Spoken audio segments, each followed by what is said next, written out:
हिमाचल में उपचुनाव के लिए प्रचार प्रसार तेज हो गया है। उपचुनाव में कांग्रेस ने महंगाई को मुद्दा बनाया है। खबरें तक पर बोली कांग्रेस के उम्मीदवार प्रतिभा सिंह, उनकी ओर से बीजेपी पर निशाना साधा गया है। सरकार को सबक सिखाने की जरूरत है।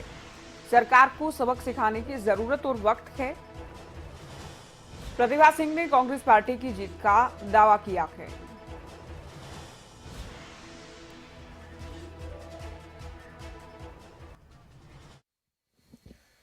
मंडी संसदीय सीट इस वक्त हिमाचल प्रदेश की राजनीति में हॉट सीट बनी हुई है और हॉट सीट के पीछे का कारण सभी को पता है। एक तरफ मुख्यमंत्री जयराम ठाकुर का चेहरा है और दूसरी तरफ पूर्व मुख्यमंत्री स्वर्गीय वीरभद्र सिंह जी का परिवार है। कांग्रेस प्रत्याशी प्रतिभा सिंह किस तरीके से अपना चुनाव प्रचार आगे बढ़ा रही हैं और क्या कुछ मुद्दे हैं, उन सभी पर बातचीत करने के लिए इस वक्त खुद प्रतिभा सिंह जी हमारे साथ मौजूद हैं। मैम, पहले तो आपका स्वागत है। धन्यवाद। पहले तो यही जानना चाहूंगा कि जो आपका चुनाव प्रचार चला हुआ है, कहां तक आपका चुनाव प्रचार पहुंचा? 17 विधानसभा क्षेत्र हैं मंडी संसदीय क्षेत्र में, भौगोलिक परिस्थितियां बड़ी विपरीत हैं। कितने जगह पर आप अभी तक जा पाई हैं? और दूसरा सवाल इसी के साथ मेरा ये भी है कि किन मुद्दों को लेकर आप जनता के बीच में जा रही हैं? देखिए, जब ये चुनाव की घोषणा हुई, मैंने दूसरे दिन से ही नॉमिनेशन फाइल किया। उसके बाद तुरंत मैं दौरे पर निकल गई। मैंने ये प्रयास किया कि जो दुर्गम क्षेत्र है उनका पहले दौरा किया जाए। जैसे भरमौर का क्षेत्र हुआ, पांगी का क्षेत्र हुआ, वहाँ से दौरा करते हुए मैं फिर इस क्षेत्र में पहुंची हूँ। और जहाँ तक अभी तक मैं जहाँ भी दौरा कर पाई, वहाँ पर मुझे लग रहा है कि लोगों का समर्थन मुझे मिल रहा है। आपने मुद्दों की बात की, हर मीटिंग में, हर हमारे जनसभा में इस बार को हम बार बार लोगों के दरबार में जाकर कह रहे हैं। और क्यों इसको इतनी अहमियत दी जा रही है, ये इसलिए यही मोदी जी थे जिन्होंने, जब ये इलेक्शन लड़ रहे थे तो इन्होंने हमें कहा था कि महंगाई को रोक लगाने के लिए आप मुझे चुने, हमारी सरकार को दिल्ली में सरकार, पूरे भारतवर्ष में हम जीतेंगे तो अवश्य इस महंगाई पर रोक लगाएंगे। कि पेट्रोल डीजल के दाम अगर बढ़ेंगे तो अवश्य और चीज़ों की महंगाई भी बढ़ेगी।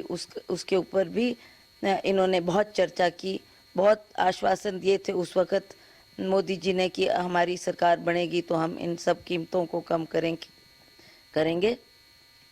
कहाँ कम करने की बात, और आज मुझे लगता है 2 गुनी 4 गुनी वो सारी कीमतें बढ़ चुकी। एक कांग्रेस पार्टी की तरफ से जैसे स्टार्टिंग में आपको टिकट मिला, आपका टिकट अनाउंस हुआ, तो उस वक्त एक पोस्टर जारी हुआ कि वोट नहीं श्रद्धांजलि।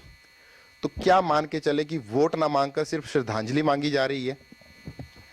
ये बात सही है कि अब माननीय वीरभद्र सिंह जी अब हमारे बीच में नहीं है। उन्होंने जो विकास किया है, जो हिमाचल प्रदेश की उन्नति और तरक्की उन्होंने की है, वो बच्चा बच्चा इस बात को जानता है। सीएम जयराम ठाकुर जी कह रहे हैं कि मंडी उनकी थी, उनकी है और उनकी ही रहेगी।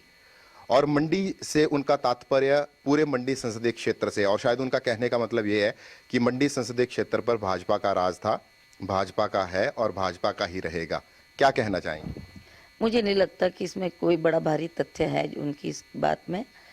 आप जानते हैं कि मंडी पार्लियामेंट हल्का बहुत लंबे अरसे तक माननीय वीरभद्र सिंह जी ने भी यहाँ से नेतृत्व किया है।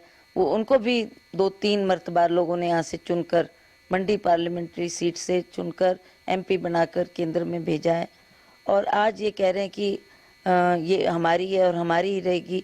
ये तो मैं समझती हूँ एक लोगों ने भूले भटके 2 बार मौका दिया। पहले महेश्वर सिंह जी यहाँ से एमपी रहे, फिर हमारे जो सांसद जिनको हाल में ही रामस्वरूप जी, उनको ये सीट उनकी झोली में डाली। पर अब उनके कार्यकाल को देख के, उनके भाजपा के कामों को देख के अब लोग परिवर्तन चाहते हैं। ये थी कांग्रेस की प्रत्याशी मंडी संसदीय सीट से प्रतिभा सिंह, जिनका कहना है कि जो मंडी संसदीय सीट है, इस पे बड़े लंबे समय तक जो है वो कांग्रेस का शासन रहा और लोगों ने भूले भटके से जो है वो 1-2 बार बीजेपी को मौका दिया है और अब दोबारा से जो है यहाँ पर कांग्रेस पार्टी का जो है वो कब्जा होने वाला है। फिलहाल के लिए इतना ही। खबरें अब तक के लिए मंडी से वीरेंद्र भारद्वाज।